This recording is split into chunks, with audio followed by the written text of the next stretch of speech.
Well, friends, we are in week number 7 of our Nehemiah series. We're actually focusing on chapter 5 this week. And just to give you kind of a reminder of all the things that we've been doing for application. In week number 1, you picked an area of your life that you want to build with God. Then in week number 2, you started to put together a plan of action.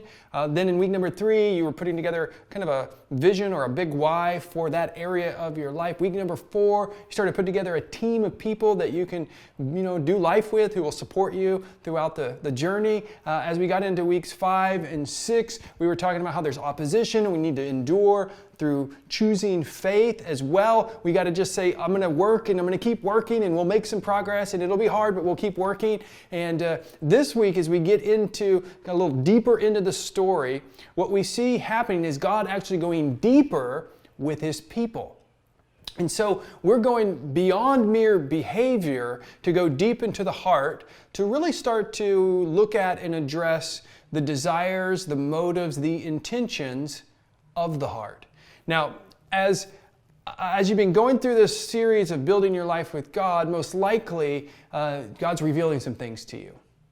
Usually the way it works is you want to build a certain area of your life with God, and God's like, yep, we're going to build that. And then God says, but there's all this other stuff we're going to also do. And so God starts to reveal things to you that you maybe weren't aware of when you first started out on your journey of, building with God. And that's been the case for me. As I've been kind of diving into this struggle with shame that I had, God's been revealing things to me that I wasn't aware of. He's been showing me that my struggle with shame has been happening since I was a little kid as well. God has been showing me that sometimes when I'm experiencing or feeling shame, I react in ways that are unhealthy or sinful. And so God's been kind of exposing some unhealthy patterns, some sin in the way that I react poorly when I'm feeling shame. And ultimately God's saying to me, you know what?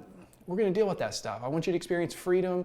And I want you to experience some transformation, and God is doing a work of redemption and transformation in me, a deep work. And so I'm kind of assuming that the same is happening for you. And this week we're going to kind of focus on that. We're going to go all the way there with God to those deeper places.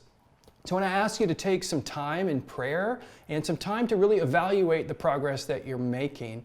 And the way you can do that, real simple way, is you can do a SWOT analysis of your spiritual journey, like what's happening right now. SWOT meaning strengths, weaknesses, opportunities, threats. You can even take a piece of paper and just kind of draw a line on it, make 4 squares and just write strengths, weaknesses, opportunities, threats above each one, and then you can start to explore that, right? To just kind of see where there are places that God's working and how can you kind of join God in what He's doing. When I did this, under strengths, I started to identify things like God has been showing me where the shame is happening. He's revealing to me areas of shame that I'm doing the work. Under weaknesses, I realized, I am reacting poorly, and there's some particular ways that I'm reacting poorly. Sometimes, I get, angry. Sometimes I get jealous.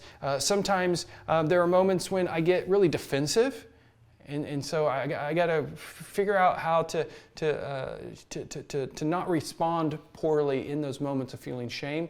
Under opportunities, there's opportunities to explore my childhood story more, to learn more about what's going on there, and also some opportunities for me to, as I'm processing this, talk to people about it so that I have conversations and the ability to let people walk with me through it.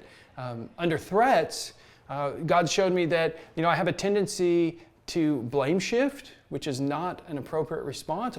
And also sometimes I will close myself off. I'll kind of shut down, or I'll kind of, not want to engage in those moments when I'm feeling shame. And so in doing all that, God's been helping me see some of the deeper stuff, the things of the heart, realizing that, I feel shame a lot of times because there is a fear of rejection.